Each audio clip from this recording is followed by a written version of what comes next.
gostaria de hoje estar aqui para ter que falar para você, mas é extremamente necessário. Estamos passando em um momento muito especial da história humana. E apesar de termos informações, livros, internet, escolas, faculdades, nós ainda vivemos em um mundo de muita escuridão e de muitas informações distorcidas e desencontradas. De muito engano, de muita exploração, onde o forte ele prevalece contra o fraco, onde o mais poderoso explora aquele que não tem poder. Enfim, nós vivemos em um mundo de homens que se comportam e vivem como animais. E a lei da selva prevalece o mais forte. Hoje, a maioria das pessoas que tem mais conhecimento, que tem mais poder, exploram as que têm menos conhecimento, as que têm menos poder. Mas não foi para isso que Deus nos deu capacidades extraordinárias. Não foi para isso que Deus nos dotou com dons extraordinários.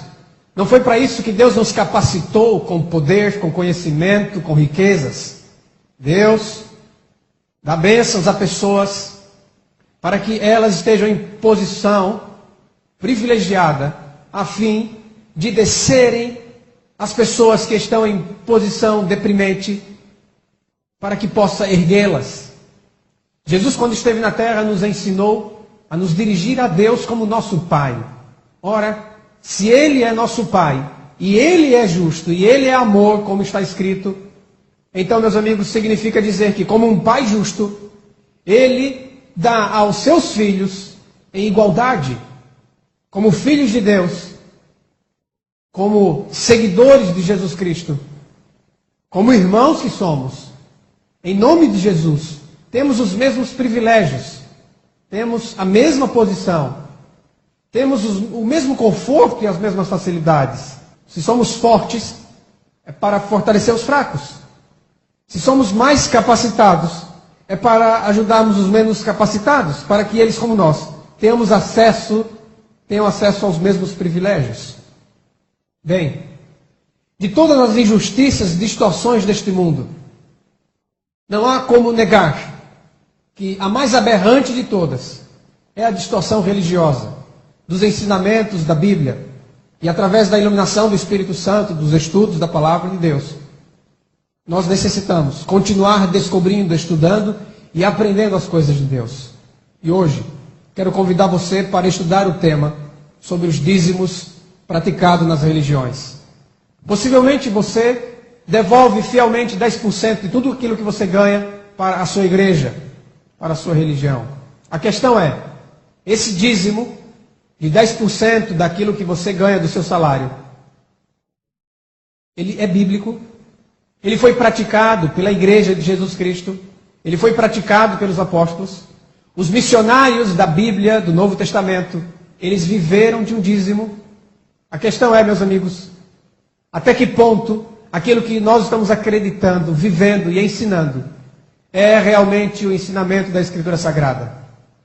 Eu quero convidar você hoje a descobrir comigo que o dízimo praticado pelas religiões, ele não tem fundamento, ele não está fundamentado em Cristo.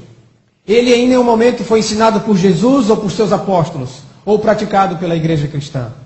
A pergunta é, quem inventou esse dízimo de dinheiro praticado nas religiões de hoje, chamadas igrejas? Porque se você fizer esse curso inteiro e acompanhar os demais vídeos, nós vamos explicar o que é religião, o que é igreja, vamos explicar sobre o dízimo, sobre pastores, e você vai entender esses assuntos à luz do ensinamento de Jesus Cristo e da Bíblia Sagrada, de maneira que você será beneficiado com a luz do Evangelho de Jesus Cristo.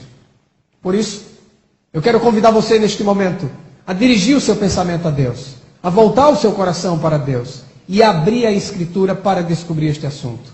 Você hoje vai descobrir que o dízimo praticado pelas religiões é uma invenção da Idade Medieval. Foi inventado por um governo religioso no século VI, no século VII, no século VIII da nossa era. 500, 600, 700 anos depois de Jesus Cristo.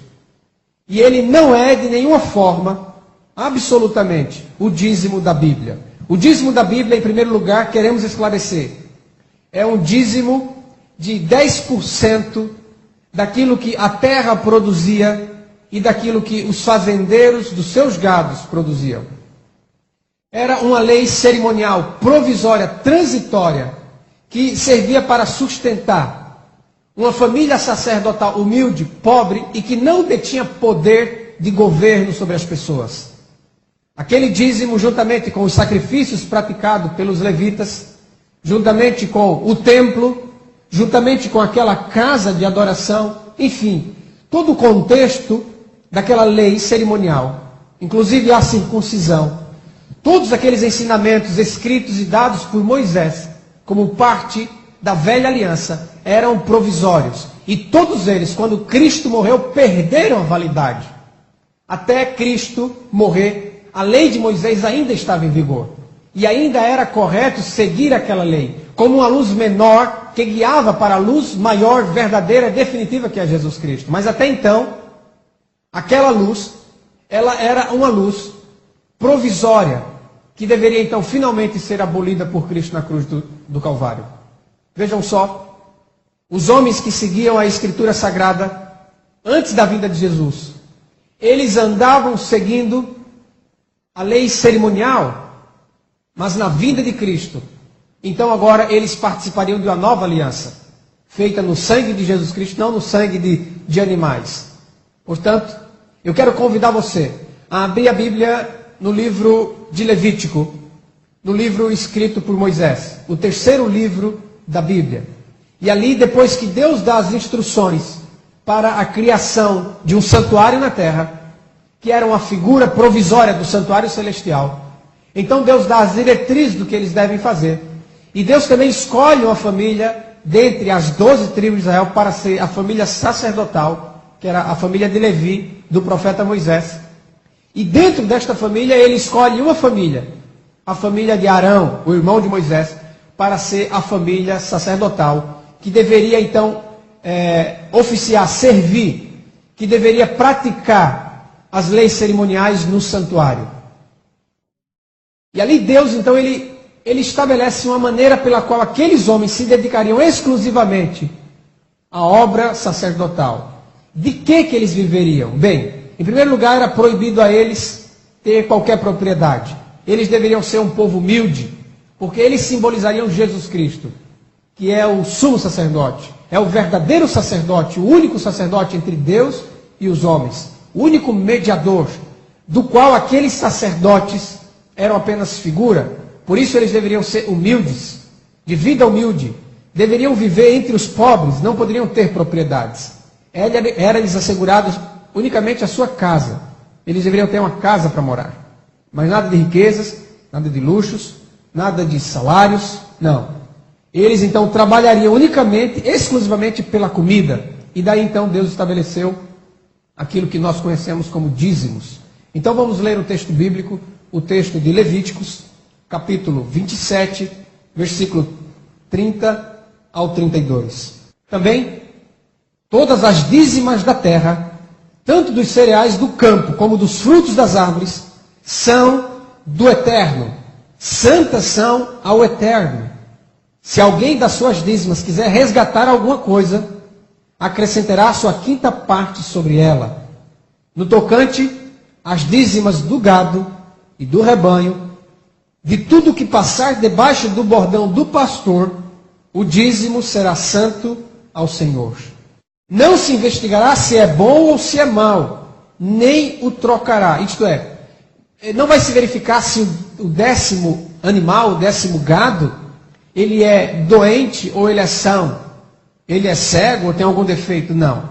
Não importa como seja o décimo animal da sua fazenda. O décimo deve ser dedicado ao Senhor, entregue então para o serviço sacerdotal. Mas, se de algum modo o trocar, um e outro serão santos, não serão resgatados. Verso 34, Levítico 27, 34. São estes os mandamentos que o Senhor ordenou a Moisés para os filhos de Israel no Monte Sinai. Então vejam o que diz o texto bíblico. O texto bíblico diz que é para dizimar aqueles que produzem grãos na terra, as dízimas da terra. Então se você produz grãos, disse Moisés ao povo de Israel, então vocês que produzem grãos, devem separar 10% da colheita para dedicar ao serviço de Deus, para sustentar a 12ª parte de um povo, de uma nação de milhões de homens. E aqueles que têm fazenda, que têm gados, sejam bois, sejam ovelhas, enfim, eles devem contar. Aquele que tinha 9 animais, ele não dizimava. Mas, a partir do momento que ele tivesse um 10º animal, então aquele 10º animal que ele produzisse na sua terra, esse animal deveria ser dado ao Senhor e não poderia, de forma alguma, escolher qual animal dá para o Senhor. Era o 10º, não importando qual fosse. Portanto, este texto de Levítico 27 e 30 é o texto fundamental, inicial, para a lei dos dízimos, dado ao povo de Israel enquanto vagueava pelo deserto. Porque o dízimo ele é dado em duas etapas. Ele é dado em primeiro lugar para o sustento dos sacerdotes e para o povo de Israel enquanto eles vagueavam pelo deserto, foi 40 anos. E depois Moisés adapta essa lei para o lugar fixo de adoração. E isso ele faz só em Deuteronômio. Então esse texto aqui de Levítico 27 e 30 é o texto base para a lei dos dízimos. Havia outros tipos de profissões, diríamos assim, no meio do povo. Mas nenhum outro tipo de profissão dizimava na Bíblia. Nenhum ferreiro, nenhum comerciante, nenhum vendedor, em nenhum outro lugar você vai encontrar na Bíblia alguém dando um dízimo de dinheiro ou de uma outra profissão. Era exclusivo para aquele que tinha animais e aquele que produzia grãos. Por isso você não vai encontrar em nenhum momento alguém que tem uma outra profissão entregando dízimos para o santuário. Na verdade, meus amigos, Deus não estava erigindo uma empresa, Deus não estava fazendo um comércio, Deus não estava negociando e vendendo bênçãos a ninguém, absolutamente. Isso fazia parte de uma aliança chamada Velha Aliança, que nunca foi propósito de Deus estabelecê-la na terra. Ele o fez por causa da dureza do coração do povo, que não queria encontrar o seu Deus. Por isso Deus estabeleceu com eles uma velha aliança. Veja o texto bíblico de Êxodo capítulo 19, quando Deus chama Moisés para se comunicar e dar a mensagem dele ao povo. Quando ele tira o povo do Egito, ele disse o seguinte: tendes visto o que fiz aos egípcios, como vos levei sobre asas de águia e vos cheguei a mim. Agora, pois, se diligentemente vocês ouvirem a minha voz e guardarem a minha aliança, então vocês serão a minha propriedade exclusiva, peculiar, especial, dentre todos os povos, porque toda a terra é minha. Vocês serão para mim um reino de sacerdotes e nação santa. São estas palavras, disse Deus a Moisés, que você falará aos filhos de Israel. Êxodo capítulo 19, versículos 4, 5 e 6. Então veja, o propósito de Deus era fazer de Israel uma nação de sacerdotes reais, de sacerdotes a serviço do rei, sacerdotes que serviam a Deus para o mundo inteiro. Mas estes homens, eles não estavam de forma alguma preparados e não aceitaram aquilo que Deus queria. Então Deus teve que fazer com eles uma velha aliança. Eu quero que vocês vejam qual foi a resposta do povo. A rejeição, o momento da rejeição.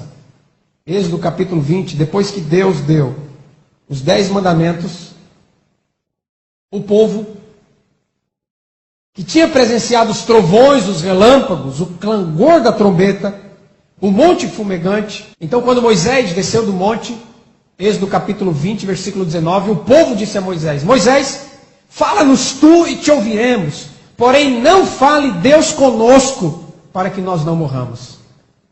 Entenderam? Você entendeu? Deus queria fazer do povo inteiro um povo de sacerdote. Mas o povo não quis. O povo disse, não, Moisés, você vai ser o sacerdote. Você vai falar conosco, não Deus. Não queremos que Deus fale conosco, nós queremos você. Então o povo estabeleceu ali quem? Um mediador. O povo estabeleceu para si um sacerdote. Respondeu Moisés ao povo, não temam. Deus veio para vos provar e para que o seu temor esteja diante de vocês, a fim de que vocês não pequem. Então Deus entende a rejeição do povo. E Deus usará agora de um velho testamento, de uma velha aliança, para ensinar ao povo o seu amor e a sua salvação. E Deus disse a Moisés, em Êxodo capítulo 25, versículo 8, e me fará um santuário, para que eu possa habitar no meio deles. Ou seja, o Deus Todo-Poderoso, que queria habitar dentro do coração das pessoas, dentro da mente das pessoas, ele estava impedido disso. E ele então diz para Moisés, faça um santuário, para que eu possa habitar no meio do povo. Mas percebam que esse não era o objetivo inicial de Deus. Ele usa este como um plano B. E através da velha aliança que ele estabelece com o seu povo, ele prepara o povo para aceitar Jesus Cristo. Para então crer no Cordeiro de Deus que tira o pecado do mundo. Quando Jesus Cristo vem à terra, então Jesus Cristo, ele põe fim a esta velha aliança, a este santuário provisório simbólico, a este sacerdócio provisório simbólico. Ele põe fim a estas leis cerimoniais provisórias e simbólicas. Ele põe fim à circuncisão, ao sacerdócio e aquilo que sustentava a vida do sacerdote. No caso, aqueles dízimos de alimentos. Depois que Deus dá as instruções das leis cerimoniais em Levítico 27, versículo 30 ao 32, então Deus estabelece que nada se deve acrescentar a tudo aquilo que ele falou. Nada se deve mudar, nada se deve modificar. O que Deus quis dizer, realmente ele disse. Há uma passagem em Provérbios, capítulo 30, versículo 6, quero ler com vocês. Ele disse, nada acrescentes às suas palavras. Disse através do seu profeta, para que não te repreenda e sejas achado mentiroso. Então, quando as pessoas querem pegar esta lei dada a Israel, esta lei cerimonial provisória, que fazia parte de um templo que não existe mais, de um sacerdócio que não existe mais, quando eles quisessem justificar o seu dízimo religioso de hoje com aquele dízimo da Bíblia, eles então seriam achados mentirosos, porque Deus nunca falou isso. Essa lei Deus nunca deu. A lei que Deus deu através de Moisés, foi uma lei abolida. Quando Cristo morreu, o véu do santuário rasgou-se de alto a baixo. E tudo aquilo que era cerimonial provisório, ligado àquela casa de Deus, simbólica na terra, porque Deus não habita em casa, em templos feitos por mãos humanas. Então tudo aquilo deixou de existir. Aquele sacerdócio, e também aquela lei de dízimos, e a circuncisão, e os sacrifícios, e o cordeiro, e as datas religiosas, os 7 sábados cerimoniais, enfim. Todas aquelas instituições, elas deixaram de ter validade. Por isso, nunca foram praticadas pela igreja cristã, nem ensinadas por Jesus Cristo e seus apóstolos na nova aliança. Quem quer impor tal lei de dízimos sobre os cristãos, é porque, abra sua Bíblia em 2 Coríntios 3, 14 a 17, você vai saber por quê. É porque os sentidos deles se embotaram, diz o texto bíblico. Pois até o dia de hoje, quando fazem a leitura da antiga aliança, o mesmo véu permanece, não lhe sendo revelado que em Cristo é removido. Mas, até hoje, quando é lido Moisés, o véu está posto sobre o coração deles. Quando, porém, algum deles se converte ao Senhor, o véu lhes é retirado. Ora, o Senhor é Espírito. E onde está o Espírito do Senhor? Aí há liberdade. 2 Coríntios, capítulo 3, versículos 14 até o 17. Ainda, se alguém insiste em fazer a bênção depender da prática cerimonial dos dízimos, que é uma lei levítica, e que não passa de alimentos, e foi engenhosamente transformada em dinheiro, na Idade das Trevas, na Idade Medieval, 600 anos depois da morte de Cristo. Contudo, nós, Abra sua Bíblia, 2 Coríntios capítulo 4, versículo 2. Contudo nós, não só eu, porque há muitos irmãos que têm descoberto essas maravilhas na Bíblia, descoberto as distorções da história, através da história.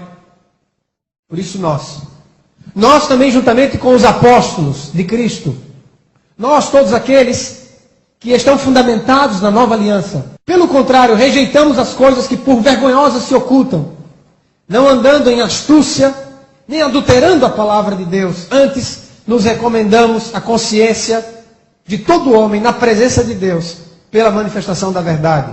2 Coríntios capítulo 4, versículo 2. Adulterando a palavra de Deus astuciosamente, num passado distante, há 1.300, 400, há 1.500 anos atrás, e tornaram esse dízimo religioso um requisito de bênção ou maldição para os cristãos. Porém, Gálatas capítulo 3, verso 10. Porém, todos quantos, pois, são das obras da lei, estão debaixo de maldição, porque está escrito: maldito todo aquele que não permanece em todas as coisas escritas no livro da lei para praticá-las. Então, se alguém quer restaurar a lei dos dízimos, terá que restaurar tudo mais que a lei cerimonial diz. Como o sacerdócio levítico, vai ter que procurar onde é que tem levita no mundo, para chamar eles para restabelecer um sacerdócio, porque o dízimo era para eles. E outra, viu? Não é dízimo de dinheiro, não. Aí tem gente que diz assim: não, mas naquele tempo na Bíblia não tinha dinheiro. Quem ensinou isso a você? Está completamente alheio à história da Bíblia ou à história comum. Dinheiro existe desde que existe civilização. Abraão comprou a sepultura da sua esposa com o que, diz a Bíblia? Com dinheiro. José, quando seus irmãos foram comprar trigo no Egito, foram comprar trigo com o quê? Com dinheiro. E tudo isso é anterior a Moisés. O que mais que era feito com dinheiro, segundo a história bíblica ou a história comum? Escravos eram comprados com quê? Com dinheiro. O próprio José foi vendido por dinheiro pelos seus irmãos. Examine a Bíblia e você vai ver que Abraão tinha muito dinheiro, diz a Bíblia. Tinha prata, Abraão. Tinha ouro, Abraão. Tinha muito dinheiro. Escravos comprados e escravos nascidos em sua casa. É lógico, porque Deus não estabeleceu um sacerdócio para viver de dinheiro do povo. Aquele sacerdócio deveria simbolizar Jesus Cristo. Deveria ser humilde. Deveria ter uma vida completamente desobstruída dos bens materiais. Deveria ser um povo dedicado exclusivamente à obra da caridade e da misericórdia. Nós vamos ver ainda neste vídeo como nós podemos dar dinheiro para Deus, e vamos descobrir que não tem nada a ver em dar dinheiro para fortalecer um governo religioso. O governo religioso foi inventado primeiro e depois como sustentar esse governo religioso. Então eles inventaram a lei falsa, que eles chamaram de dízimo, para poder dar suporte financeiro para o governo deles. Que nada mais é do que a criação de um domínio falso. Que futuramente, nas outras palestras, você vai descobrir exatamente o que é esta abominação desoladora. Então, se alguém quiser restaurar a lei dos dízimos, terá que restaurar tudo mais que a lei cerimonial diz. O sacerdócio vai ter que ir lá no Monte Sião, destruir a mesquita e reconstruir o templo de Israel, lugar onde tinha que ser levado obrigatoriamente os dízimos, porque era obrigado pela lei levar o dízimo ali.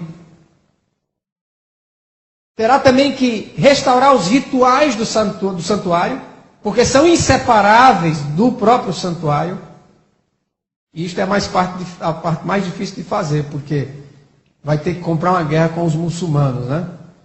Também terá que restaurar a circuncisão, os sacrifícios, os rituais, os 7 sábados cerimoniais, enfim, tantas leis dadas ali por Moisés. Agora, se para sermos salvos temos que dizimar, pegar 10% do que a gente ganha e dar para um governo religioso, e se a bênção e a maldição depende desta lei, Gálatas capítulo 2, 21, segue-se que Cristo morreu em vão. Se a justiça é mediante a lei, segue-se que Cristo morreu em vão. Deus, ele não está condicionando sua bênção às obras humanas. Deus amou o mundo de tal maneira que deu seu Filho. Ele deu, é gratuito. Evangelho da graça de Deus é gratuito. Aquele que tem fome, venha. Aquele que quer, venha sem dinheiro e sem preço. Comprem sem dinheiro e sem preço. Jesus disse, quem tem sede, vem a mim. E de graça receba a água viva. Se Deus deu o seu Filho, porventura cobraria agora as demais bênçãos. Acontece, meus amigos, que aquela voz satânica que ecoou pelo espaço, quando Jesus morria na cruz, dizendo, ele disse que era filho de Deus, agora por que Deus não vem tirá-lo da cruz? Você disse que você era filho de Deus, mas Deus não ama você porque você está aí sofrendo, porque você está aí morrendo nessa cruz. Esta pregação satânica foi copiada pelos seguidores de Satanás, pela deturpação das religiões, ensinando que Deus só está com aqueles que têm prosperidade, que têm prosperidade financeira. Jesus Cristo estava morrendo na cruz. E, ao morrer na cruz, segundo a ótica humana do mundo e de Satanás, ele estava sendo completamente derrotado? Deus não estava com ele? Acontece, meus amigos, que nós não podemos medir se Deus está conosco ou não, pelos bens materiais. Todos os apóstolos foram pobres e morreram pobres. E a maioria esmagadora de todos os cristãos que hoje existem no mundo são pobres. Muitos deles não têm o que comer. Mas não significa que eles não são abençoados por Deus. Porque Deus tem um reino, mas é o reino dos céus, não é da terra. Nós aqui somos peregrinos e estrangeiros, não temos aqui morada certa. Nada do que há aqui neste mundo, e inclusive está escrito, não amem o mundo nem as coisas que há no mundo. Eu não estou dizendo que não podemos ter coisas aqui. Eu estou dizendo é que se temos ou não temos, isso não depende de um favor exclusivo de Deus, em troca de alguma coisa que você está dando para Ele. Se fosse assim, todos os cristãos sinceros seriam riquíssimos, os mais ricos da terra. Então o reino dos céus não seria dos céus, seria da terra. Nós agonizamos agora e sofremos agora por amor a Jesus Cristo, para então, como Jesus Cristo foi humilhado, nós completemos a sua humilhação, para que quando Ele se manifestar em glória, nós também sejamos manifestados em glória com Ele. De Cristo vos desligastes, vós que procurais justificar-vos na lei, da graça decaístes. Gálatas capítulo 5, versículo 4. Continuando o texto bíblico, porque nós, pelo Espírito, aguardamos a esperança da justiça que provém da fé. Porque em Cristo Jesus, nem a circuncisão, nem a incircuncisão tem valor algum, mas a fé que atua pelo amor. Vocês corriam bem. Quem vos impediu de continuar a desobedecer a verdade? Paulo dirigiu estas palavras aos cristãos da Galácia, porque eles, enganados por falsos cristãos, que ainda insistiam com a lei de Moisés, diziam que eles não seriam salvos se eles não circuncidassem. Meus amigos, o que a circuncisão era para os judeus, é a lei falsa dos dízimos para os cristãos hoje. Eles impõem a mesma coisa, e da mesma forma decorrem na mesma condenação. O dinheiro se tornou hoje para as ordens religiosas e para os cristãos, que eles conseguem dominar um fator de bênção ou de maldição. Deveriam, contudo, modificar o nome de dízimo, porque o dízimo bíblico não tem nada a ver com o dízimo religioso praticado hoje.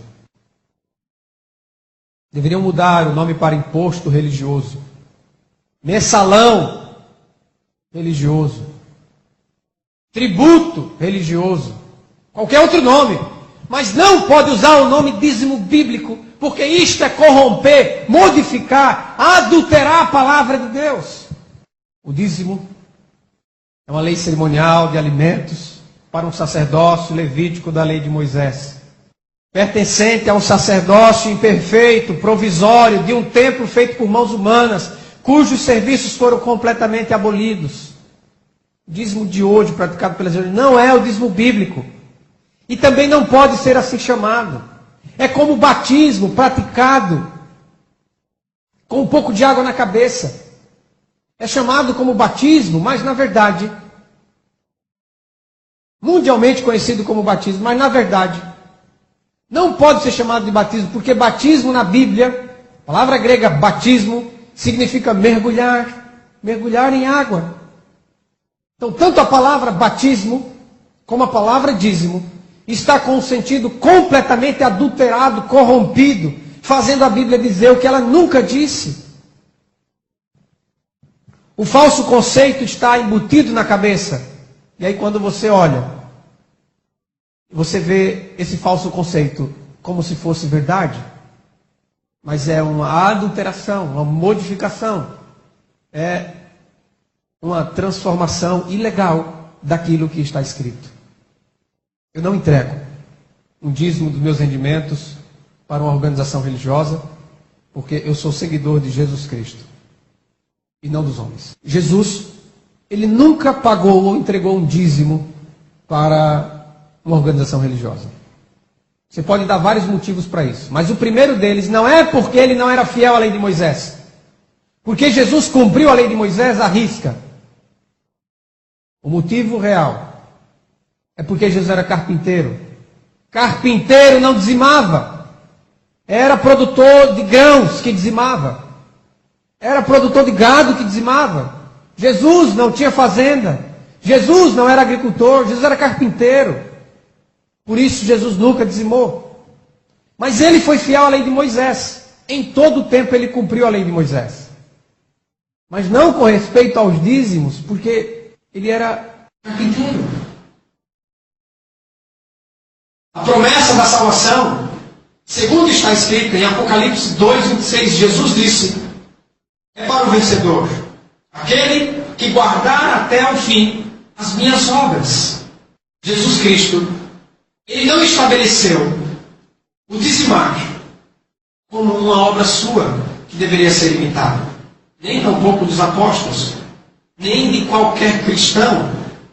Não há um verso na Bíblia em que a igreja de Cristo praticava a lei dos dízimos. Nem Paulo, nem Pedro, nem João, nem Tiago, nem Barnabé, nem nenhum dos cristãos do Novo Testamento, da igreja de Cristo, nenhum deles, em nenhum momento, em nenhum lugar da Escritura, é dito que eles praticavam essa lei de dízimos.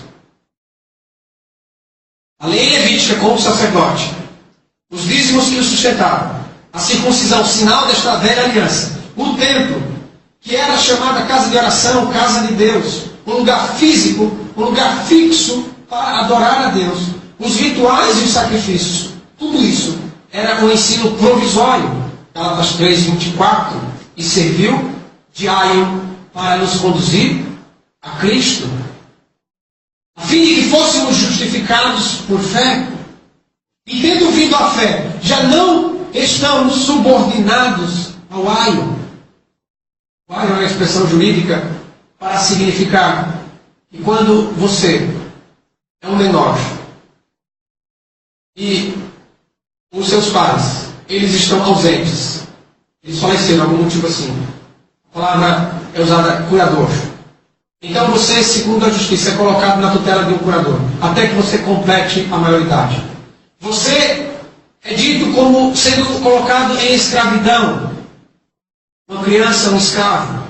A mesma coisa no contexto do que Paulo está ensinando. Quando chega o momento da maioridade, então você assume plenamente propriedade daquilo que é seu, mas que ainda não estava em seu poder. Jesus Cristo, ele veio, e ao morrer na cruz do Calvário, e ao pregar a verdade, ele nos tirou da escravidão do aio, de tudo aquilo que era provisório, E tudo aquilo que era uma luz menor, porque ele é a luz maior, verdadeira, total, definitiva. Assim, o templo construído por mãos humanas, o sacerdócio carnal, imperfeito e mortal, os dízimos que os sustentava com comidas, pois jamais foram dinheiro, as bebidas, as abluções e toda sorte de rituais, constituíam a lei cerimonial que foi dada por Moisés 430 anos depois de Abraão, Gálatas 3, 24. E era sombra, Hebreus capítulo 9, versículo 10. Era sombra dos bens vindouros, os quais não passam de ordenanças da carne, baseadas somente em comidas, bebidas e diversas abluções, impostas até o tempo oportuno da reforma. É nesse momento agora que muitos vão pegar o profeta Malaquias. Vão abrir lá em Malaquias capítulo 3:10 e dizer que quem não dá o dízimo para a igreja está roubando Deus. Meus amigos, eu já vi texto bíblico ser distorcido, mas esse é o pior de todos. Em primeiro lugar, temos que lembrar que Malaquias defendeu a lei dos dízimos de alimento de que falou o profeta Moisés, para que houvesse comida no templo e jamais dízimo de dinheiro. Isso ele falou porque viveu no regime da lei de Moisés 400 anos antes da vinda de Jesus Cristo. Malaquias mesmo foi claro em seu discurso, baseado no que ele mesmo disse, a aliança de Levi. Malaquias capítulo 2, verso 8. Malaquias escreveu para defender a lei de Moisés. Malaquias capítulo 4, versículo 4. Malaquias é um profeta da velha aliança e não da nova aliança. Se você for seguir o que Malaquias disse, você terá que pegar 10% do que o seu gado tem, 10% do que o seu grão produz, e levar lá para Jerusalém e entregar. Não é para a tribo de Judá, não é para qualquer israelita, é para a tribo de Levi. Malaquias foi um profeta da velha aliança e não da nova aliança. Depois que Jesus Cristo veio, 400 anos depois de Malaquias, e ele morreu na cruz do Calvário, Efésios capítulo 2, verso 15, diz que ele aboliu na sua carne, porque ele é o Cordeiro de Deus que tira o pecado do mundo. Ele aboliu na sua carne, ele destruiu completamente com aquilo que era provisório. A lei dos mandamentos na forma de ordenanças. E Colossenses capítulo 2, 24. Tendo cancelado o escrito de dívida que era contra nós, e que constava de ordenanças, o qual nos era prejudicial, removeu-o inteiramente, encravando na cruz. Desta forma, não há um verso no Novo Testamento em que algum cristão praticou a lei de Moisés quanto aos dízimos. É por isso, meu irmão, minha irmã, meu amigo, que nenhum profeta do Novo Testamento se levanta contra esta igreja que não dizimava, que não praticava essa lei de dízimos. Por quê? Porque era uma lei de Moisés.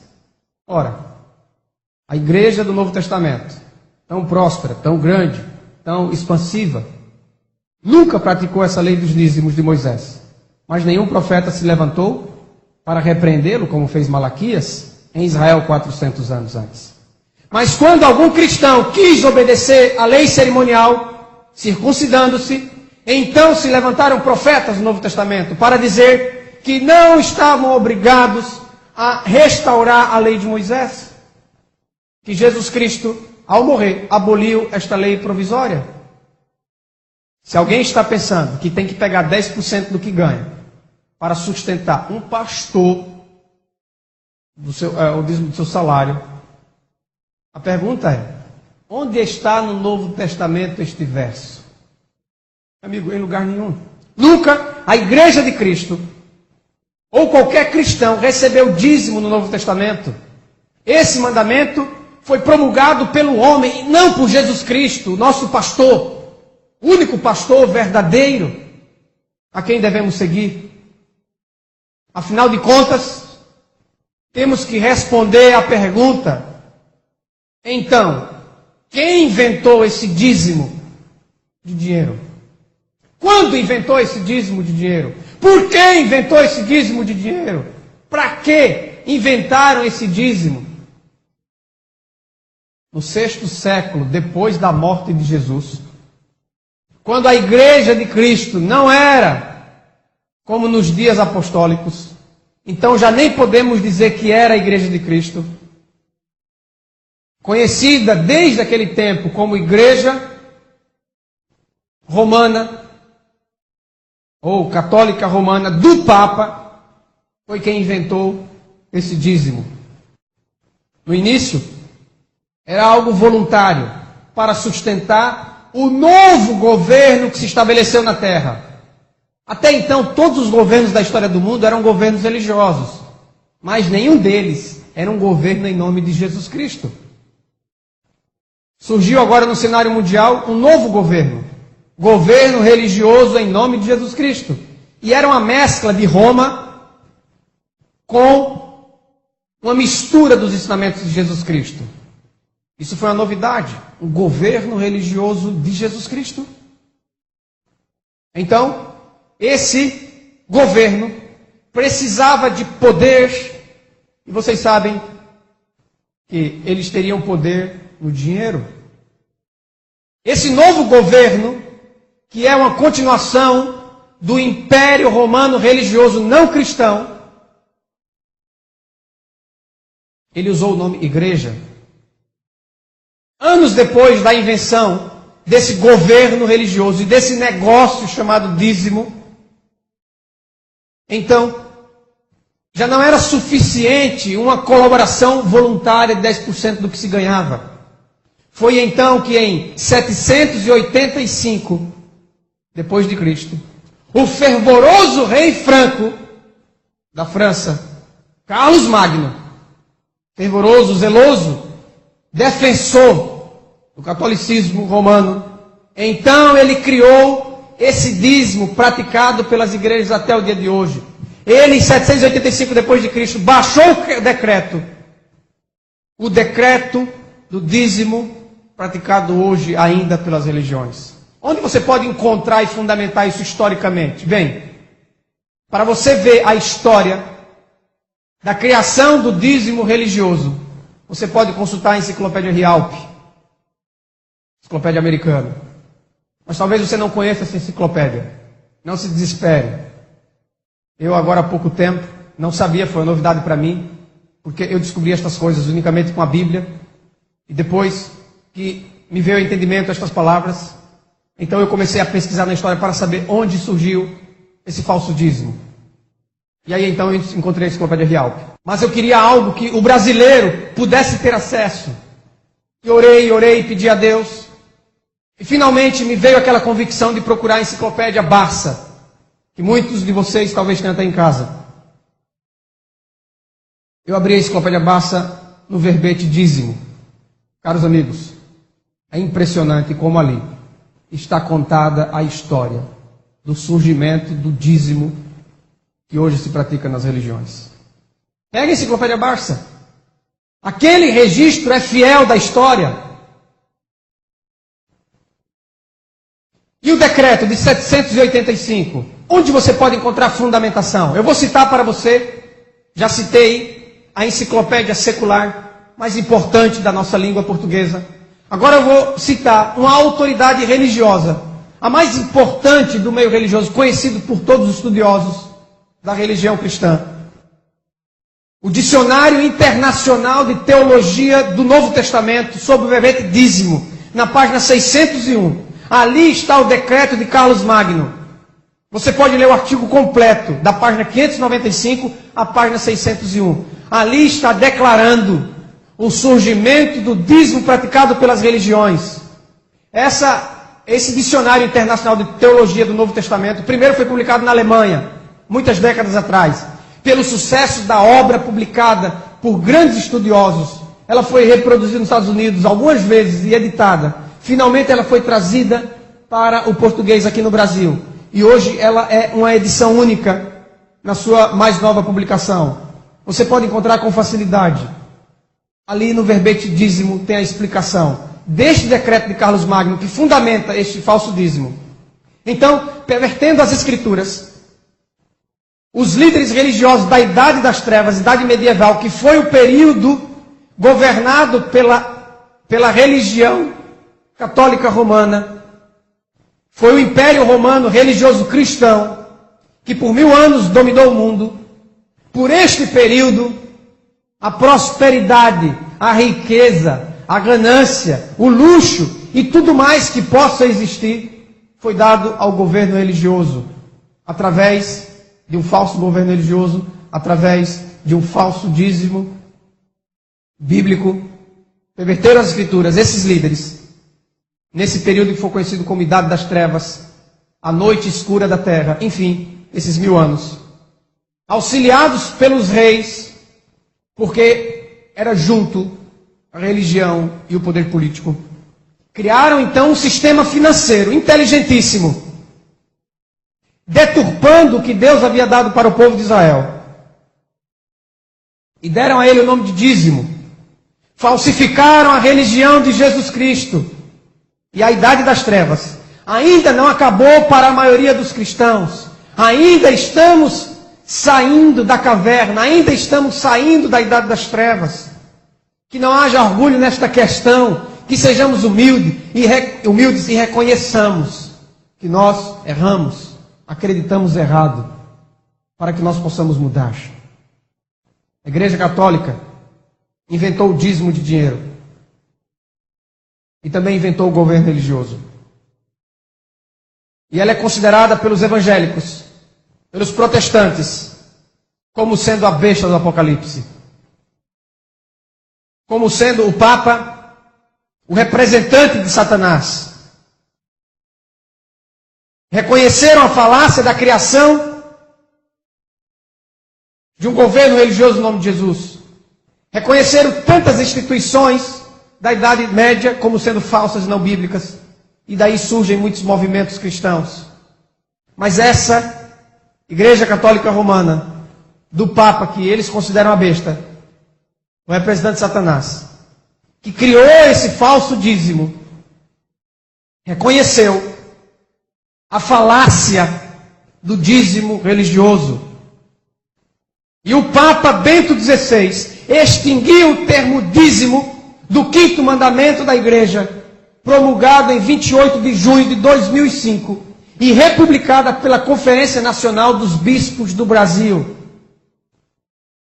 E eles entendem que com o tempo as pessoas vão mudar as suas palavras, se adaptar a essa mudança feita pelo Papa Bento XVI, que reconheceu a falácia da invenção dos dízimos. Roma criou e Roma matou.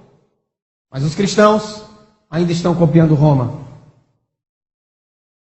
Não só o governo de Roma, como copiando a maneira que este governo tem poder. Eu gostaria de ter todo o meu dinheiro de volta.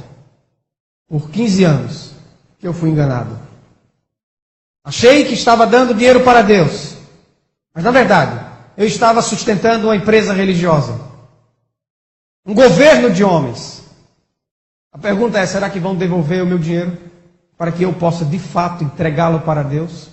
Se eu quiser depositar um dinheiro na conta de Jesus Cristo, alguém aí sabe o número desta conta?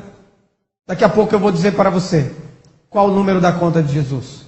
Se você quiser dar dinheiro para Deus, eu vou ensinar como. Não que eu de mim mesmo saiba alguma coisa, mas simplesmente eu vou mostrar para você na Bíblia o que a Bíblia diz sobre este assunto. E você vai entender. Jesus disse, as minhas ovelhas ouvem a minha voz e elas me seguem. Elas não seguirão a outro, mas elas seguirão a mim. Eu vou guiá-las. Sem falar em todas as injúrias, em todos os falatórios indevidos, sem falar em todas as perseguições que temos que sofrer por acreditar diferente. Não em uma nova verdade, senão na verdade antiga, ensinada e praticada por Jesus Cristo. Meus amigos, hoje, acreditar no certo é entendido como errado. Acreditar na verdade é entendido como acreditar na mentira. E para muitos, acreditar na mentira é verdade. Para muitos, aquilo que não é verdadeiro é verdade. Estão com mensagens dentro de sua memória. E por isso não conseguem compreender aquilo que está sendo anunciado. Graças a Deus, que apesar de toda injustiça praticada pelos governos religiosos em nome dele, ele foi maior na minha vida. E hoje, olhando para ele sem os óculos do engano, sem os óculos da falsa religião criada pelos homens, eu posso afirmar que Ele é justo. Justo com seus filhos. E que no reino dele não há exploração nem desigualdade. Eu amo mais Jesus. Eu te amo mais, Jesus. Mais do que nunca. Eu celebro a tua bondade, a tua justiça. Porque tu és o Rei eterno. Somente tu és o Senhor. Somente tu és o meu pastor. E posso dizer, nada me falta. Louvado seja o Eterno. Porque agora o Eterno passou a reinar. Passou a governar. Na minha vida, eu deixei com César o que é de César, entendi. E deixei com Deus o que é de Deus. Aconteceu a separação dos poderes. Aos homens o governo do mundo. A Deus, em Jesus Cristo, o governo da fé, do reino de Deus. Jesus virá buscar o seu rebanho, e não o rebanho do pastor fulano, do pastor cicrano, do pastor A, do pastor B. Pois os que se apropriam de ovelhas alheias são ladrões e salteadores. Quem dera entendessem o que significa a resposta de Jesus Cristo ao desafio dos líderes religiosos. Mateus 22, 21. Dai a César o que é de César, e a Deus o que é de Deus. A cara de César ainda está no dinheiro brasileiro, e o rosto de Deus está no rosto de todos os homens. O teu rosto, Jesus, está no rosto dos homens. Dos fiéis, dos pequeninos, dos esquecidos, dos explorados, dos fracos, dos pobres. Que os líderes religiosos entendam esta mensagem e deixem o governo deste mundo com os mundanos. E deixem o governo religioso com Jesus Cristo. Agora é o momento de aproveitar a democracia. Se candidatem a líderes legítimos no mundo do povo e possam, em nome do povo, pelo povo e para o povo, governar. Mas não fazer isso em nome de Deus. Quando os apóstolos pensaram em um governo religioso liderado por Cristo e partilhado com eles, Jesus lhes disse, Marcos capítulo 10, verso 42 a 45. Primeiro Jesus chamou eles assim. E aí Jesus falou assim: vocês sabem que os que são considerados governadores dos povos têm-nos sob o seu domínio, e sobre eles as suas autoridades, os seus maiorais, aqueles que são maiores, postos em cima, exercem a autoridade. Marcos 10, 42. Mas entre vocês não é assim. E aí vem a pergunta: como é, Jesus? Se não é assim uma pirâmide, então como é? Jesus disse, é o contrário. Continuando, Mateus 10, 43. Se alguém quiser se tornar grande entre vocês, ou seja, se alguém quer se colocar acima entre vocês, será esse o que vos serve. E quem quiser ser o primeiro em privilégios, que é o primeiro lugar, será servo de todos. Pois o próprio Filho do Homem não veio para ser servido, mas para servir e dar a sua vida em resgate por muitos. Marcos 10, 42 a 45. Foi isso que Jesus disse aos apóstolos que estavam equivocados, pensando que Deus teria um governo na terra. E então Jesus iria governar e eles governariam com Jesus. Teriam poder, autoridade, seriam colocados acima, no pináculo da pirâmide. Mas a questão é que Jesus disse, se você quiser ser o primeiro, então seja o último. Ou seja, todos os irmãos têm o mesmo privilégio. São irmãos, são iguais. O único que está acima deles é Jesus Cristo. Então se você quer ter uma posição maior, você está enganado, ele disse aos apóstolos. Vocês têm que descer para o mais baixo nível. Ou seja, você vai ser o último a comer, se você quer ser maior do que os outros. Você vai ser o último a ter uma casa, se você quer ser maior do que os outros. Maior aqui não é sentido de orgulho, é sentido de se colocar acima, em posição maior, de elevação. Então você será o último em todas as coisas. É isso que Jesus disse para repreender aquele falso engano que estava na mente dos apóstolos, de querer ser superior, acima, governo. domínio sobre homens. Enquanto os fariseus exerciam governo religioso sobre as pessoas, elas não puderam receber o único e verdadeiro pastor, nem puderam entrar no reino de Deus, ou seja, no governo de Deus. E eles mesmos, enquanto exerciam a administração religiosa, eles mesmos não deram a Deus o que é de Deus. Enquanto existir governo religioso, o homem estará tomando nas mãos o que é de Deus. Só Deus pode governar sobre os fiéis. E isso ele faz através unicamente de Jesus Cristo. Os líderes religiosos estão aprisionando pessoas a si mesmas. Aprisionando os homens à sua forma de fé. A vida dos homens que confiam em sua liderança religiosa é transformada à base da pirâmide do seu governo religioso. Quando Jesus falava do reino dos céus, é porque é dos céus mesmo,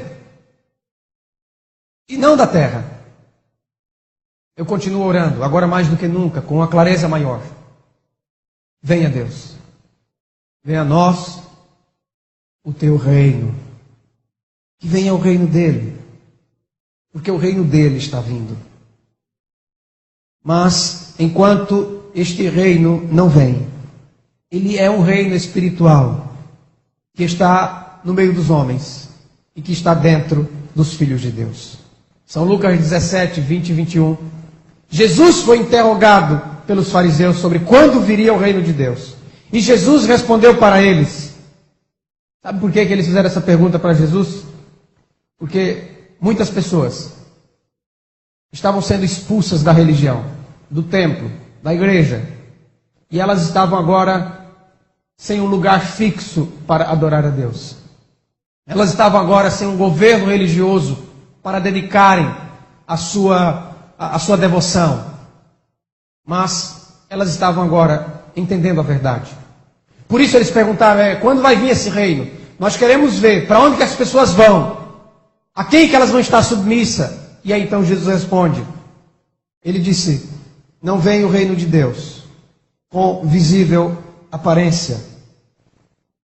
Nem vão dizer, ele está aqui ou lá ele está. Porque o reino de Deus está no meio de vocês. Jesus responde assim aos fariseus. O reino de Deus está no meio de vocês. O governo de Deus, o domínio de Deus está no meio de vocês. E vocês não estão percebendo.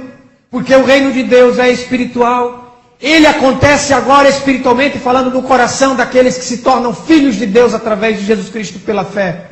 Você pode entrar agora no reino de Deus, ao sair do reino, do governo, do domínio dos homens. E livre se tornar súdito do reino de Deus.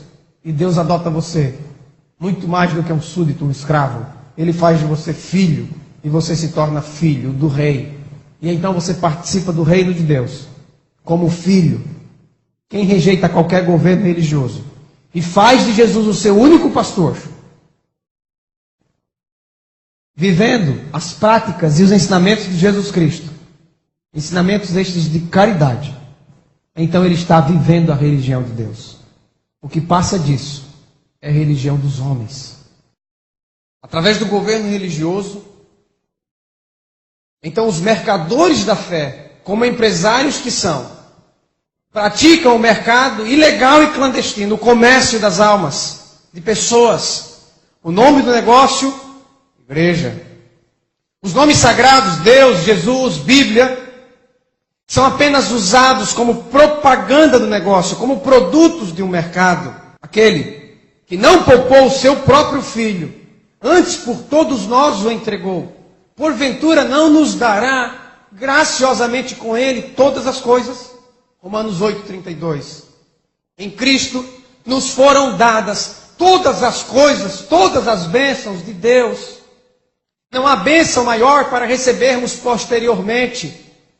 Se Jesus é o seu pastor, nada falta para você. Todas as bênçãos Deus já lhe deu.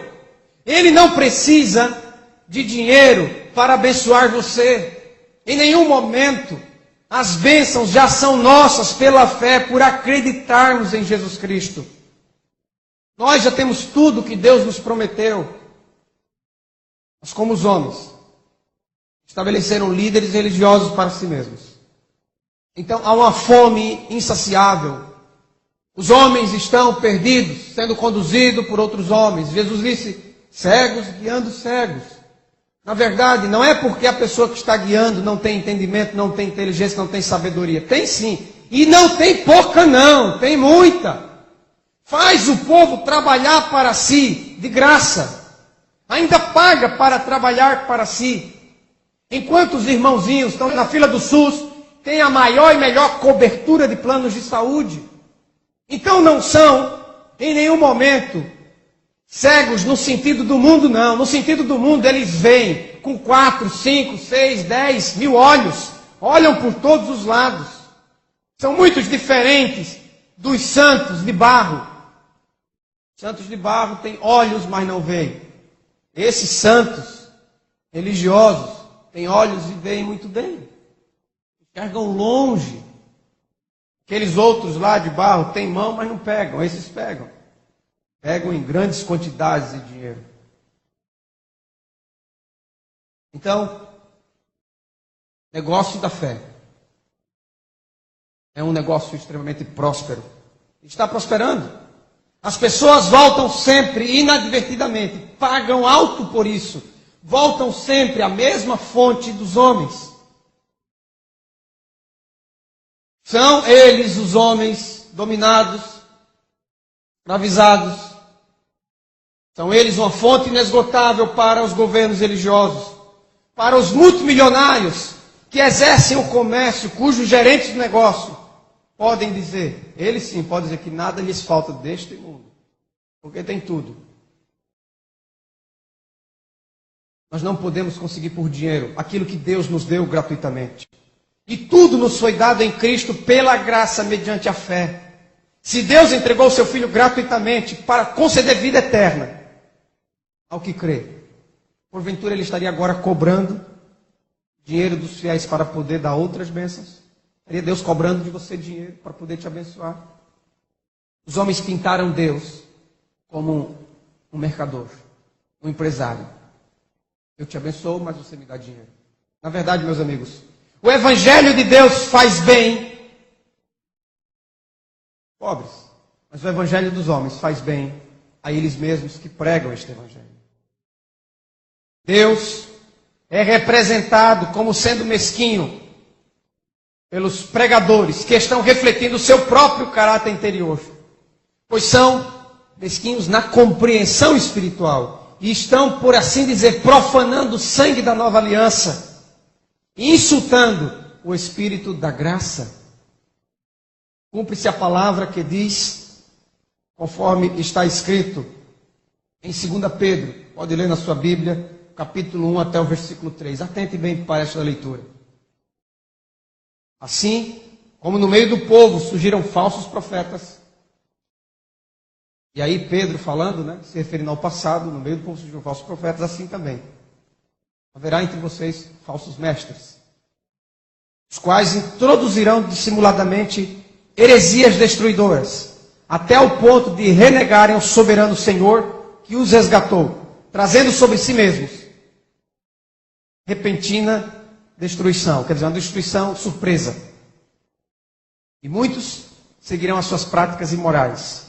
Agora eu vou abrir um parênteses aqui para a descrição de Pedro. Práticas imorais. Eu pergunto, será que há algo mais imoral que aconteça na religião do que a exploração financeira praticada em nome de Deus?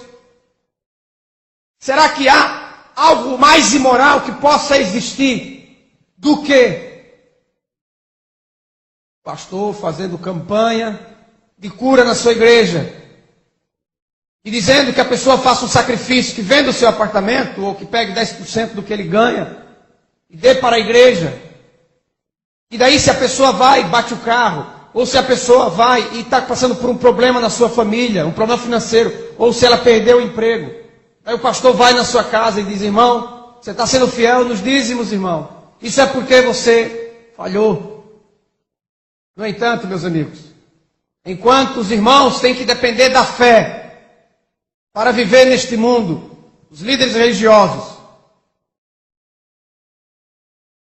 dependem disso aqui. O irmãozinho, para ter saúde, tem que depender da cura. O líder religioso tem plano de saúde.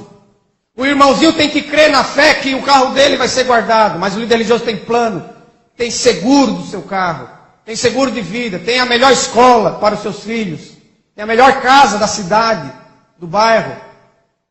E o irmãozinho,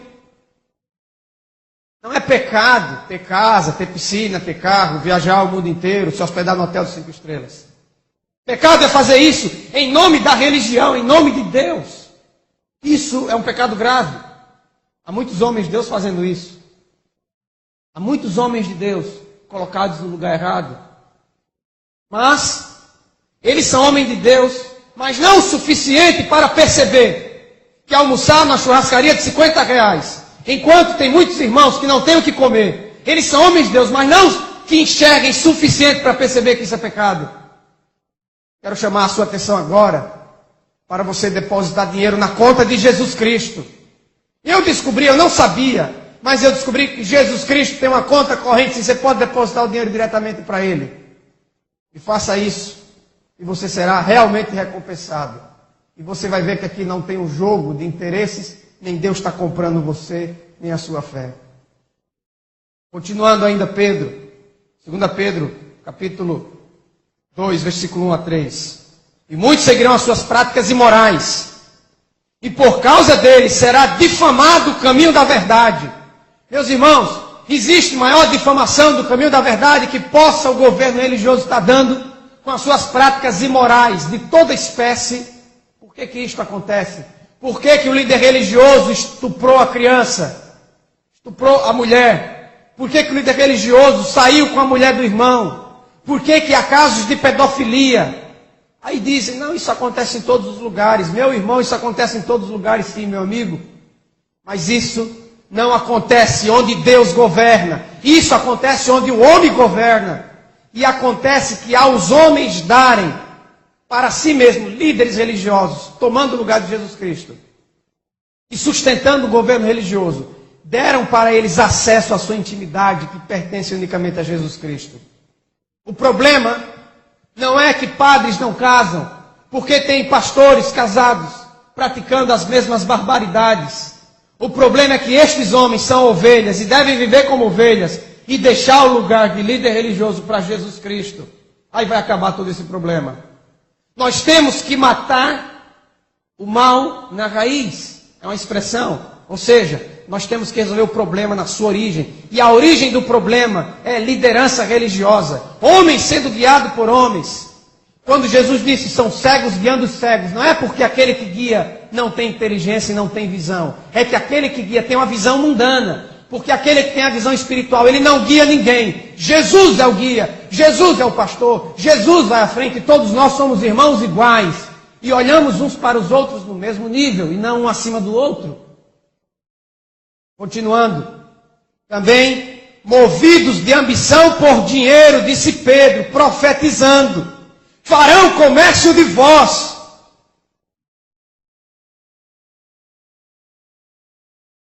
Com palavras fictícias, palavras inventadas. Farão comércio de vós com invenções. O dízimo religioso é uma invenção de homens. E através de uma religião forjada no cartório, é feito comércio de você. Você é parte do comércio dos homens. Mas faz muito tempo que o juiz está alerta, diz Pedro. E o destruidor deles está acordado. O juízo vai chegar. E no dia do julgamento, quando todos tiverem que comparecer perante Deus, Deus não vai perguntar se você deu 10% do que você ganha para sustentar um governo religioso. Deus não vai perguntar o tamanho e o comprimento do seu cabelo ou da sua saia. Deus não vai perguntar se você não faltou a um culto. Não. Jesus deixou claro o critério do julgamento em Mateus 25, você pode ler a partir do verso 31. E o critério do julgamento é aquilo que você fez em relação às palavras de Jesus Cristo. Deus, Ele não está vendendo as suas bênçãos. Deus não é um negociador, um empresário. Se algum dia você se sentir constrangido quando entrar dentro de um lugar que você chama de igreja, e ali você ouvir um discurso religioso, acusando você, te repreendendo, insistindo, quem sabe até agressivamente envergonhando você, chamando você de ladrão por não entregar 10% que você ganha para o sustento do governo religioso, para a pregação do evangelho, isto é, para os cofres da organização religiosa, ou por qualquer outra exigência que aquele lugar chamado igreja fizer para com você. Então você pode processar a referida empresa religiosa por praticar tal infame e vergonha, por danos morais, enfim. A mais distorcida parte da Escritura que pode existir no mundo, até onde eu consegui compreender, é aquela que fala Malaquias capítulo 3, versículo 10. Eu quero citar só como exemplo o voto escrito, publicado, não de forma ampla, por isso para muitos vai ser uma surpresa, mas de forma restrita para os administradores que governam a fé e a religião dos homens. Quero citar como exemplo o voto desta organização religiosa. Olha o que ela disse. O dízimo é do Senhor e deve ser devolvido à casa do tesouro, à tesouraria da associação. Você está me perguntando aí, de que organização religiosa é? Bem, você pode encontrar essa citação no livro Regulamentos Eclesiásticos Administrativos, da Divisão Sul-Americana da Igreja Adventista do Sétimo Dia, 1998. Você vai encontrar isso na referência V12.5. Ali você vai encontrar isto que eu estou dizendo. É o chamado livro de praxes, conhecido. Estou só dando um exemplo, mas isso é a compreensão de toda a organização religiosa, todo governo religioso. Vou ler outra vez a citação do que está escrito. O dízimo é do Senhor e deve ser devolvido à casa do tesouro, à tesouraria da associação. Ou seja, será que a escritura de Malaquias 3:10, aquele profeta de Deus, mas um profeta da velha aliança, será que ele concorda em sua verdadeira interpretação que as contas bancárias da associação das religiões é a casa do tesouro de Deus? Ainda que nenhum cristão, em sã discernimento, acredite nisso, na verdade, os homens estão sendo cúmplices dessa interpretação. No ano 2008, a referida empresa religiosa, somente no seu escritório maior, porque é uma estrutura, assim como um governo qualquer, o governo brasileiro, o governo americano, uma estrutura piramidal. Então, o escritório maior, sediado nos Estados Unidos, no ano de 2008, agora recentemente, só este escritório depositou, como faz todos os anos, com variações de dinheiro, depositou 212 milhões de dólares na Bolsa de Valores de Nova York. 212 milhões de dólares em 2008. Eu não sei quanto foi em 2009, nem sei quanto foi em 2007, não estou acompanhando.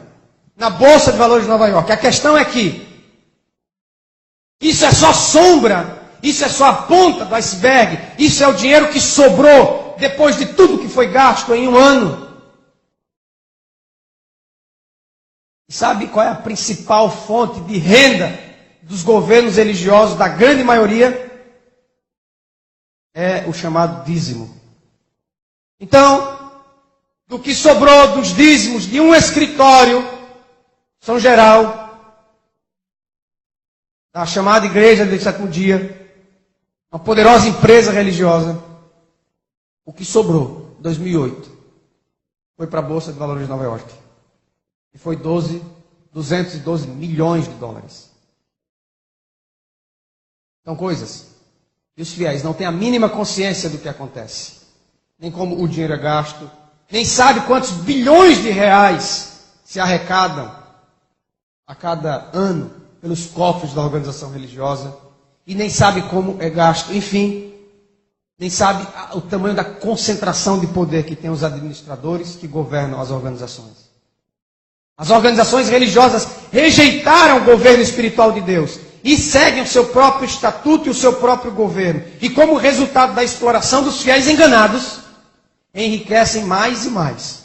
Os fiéis pensam que estão enviando dinheiro para Deus, mas na verdade estão cooperando com a religião dos homens, fazendo-os cada vez mais poderosos. Estas ordens religiosas nomeiam homens e exaltam homens. Também eles usam esse poder que possuem, para rebaixar homens e humilhar homens. É bom aqueles que eles dizem que é bom. É ruim aqueles que eles dizem que é ruim. E quando chegam ao máximo da sua tolerância, eles simplesmente eliminam. Mas quando eles chegarem ao máximo da tolerância de Deus, cairão todos em um só dia. Todos eles. Exatamente como foi com Jerusalém. E antes tinha sido a menina dos olhos de Deus, como disse Zacarias capítulo 2, versículo 8. Mas a menina dos olhos de Deus cresceu, virou uma mulher, se prostituiu, adulterou, está em adultério, é uma prostituta, e ainda não estão vendo. Assim foi com Israel, assim foi com Roma, assim foi com as demais organizações religiosas. Os demais segmentos religiosos. Todos copiaram o governo da terra. Oposição ao governo de Deus. João capítulo 12, versículo 6. Cita que Judas, que era chamado tesoureiro dos apóstolos, ele repreendeu Maria, a Madalena, por ter dado uma oferta a Jesus de um perfume cheiroso, derramando sobre a sua cabeça, sobre os seus pés. Então Judas, ele repreendeu a atitude daquela mulher. Porque deu diretamente para quem? Para Jesus. Judas, ele queria ser o atravessador da bênção que aquela mulher estava retribuindo, da bênção que aquela mulher estava desfrutando. Enfim, da bênção que era aquela mulher e do seu contato direto a Jesus Cristo. Judas queria se colocar no meio dos dois. Judas não entendia. Judas era diabo. Mas ele não foi diabo sempre. Ele se torna com as rejeições progressivas. Ninguém é diabo simplesmente porque acredita no erro. Se torna diabo por continuar acreditando no erro, quando a verdade é anunciada e proclamada. João 12,6 diz que Judas disse isso, não porque tivesse cuidado dos pobres, mas porque era ladrão, e tendo a bolsa tirava o que nela se lançava. Quando Paulo foi pregar, e teve encontro com os apóstolos, que foram chamados antes dele.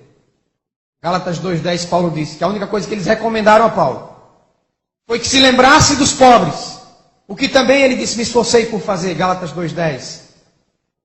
E depois, quando Paulo prega a igreja de Coríntios, 2 Coríntios 9,9, ele diz, como está escrito, distribuiu, deu aos pobres, e a sua justiça permanece para sempre. Hoje, a palavra de Deus vai ensinar você como ajudar financeiramente a obra de Deus. Como depositar dinheiro diretamente na conta de Jesus Cristo. Mateus 25, 31 a 46, vou ler de uma forma resumida. Jesus disse, tive fome e você me deu comida. Eu tive sede e você me deu bebida. Eu era um mendigo e você me hospedou, arrumou uma casa para mim. Eu estava nu e você me vestiu. Eu era enfermo e você foi me visitar. Talvez você não tinha o poder de me curar, mas você foi lá me ver, no leito de morte. Não diz que você foi me curar, diz que você foi me ver. Eu estava preso e você também foi me ver. Jesus Cristo se tornou homem, se identificou com todo homem. Há muitas pessoas que estão presas hoje porque não tiveram o privilégio de nascer em uma família estruturada.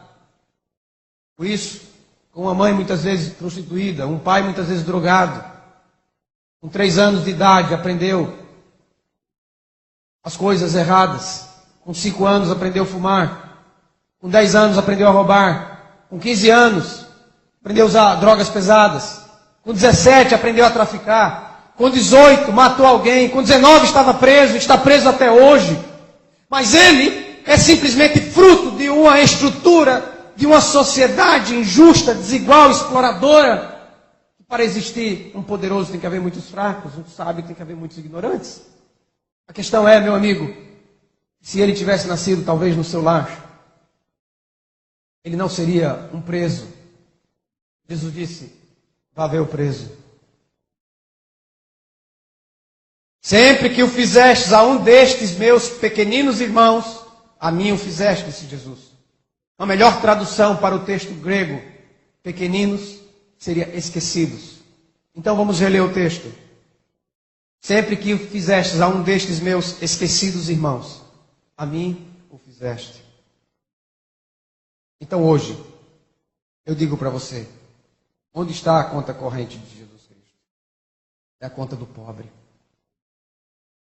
Provérbios capítulo 19, versículo 17. Quem se compadece do pobre, a Deus empresta, e Ele lhe paga o seu benefício.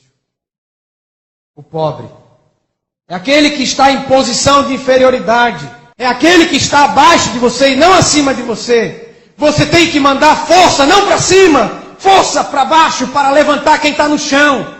Você tem que mandar dinheiro não para cima, é para baixo para tornar o desigual igual a você. Ele tem que dormir no seu colchão. Ele tem que morar na sua casa. São forças de expressão de linguagem, o que eu estou querendo dizer. Em nome da religião, nós não podemos ter mais do que os outros. Nós podemos ter mais do que os outros em nome do nosso trabalho comum, normal, em nome do povo, pelo povo, para o povo, como quer que seja o mundo político, ou por uma empresa, por um concurso que você passou e está ganhando bem.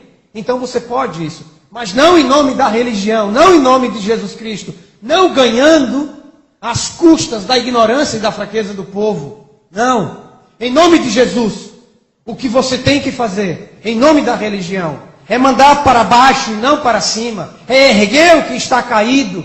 É ir ao necessitado. Prestar um culto verdadeiro a Deus. Não é se envolver com pessoas que estão de barriguinha cheia em um lugar, em um ambiente maravilhoso. Ficar cantando alegremente, enquanto ao seu lado, milhares e milhares estão morrendo de fome com a barriguinha vazia. Quando milhares e milhares estão chorando lá fora, adoecidos, enfermos. Nós temos os nossos problemas.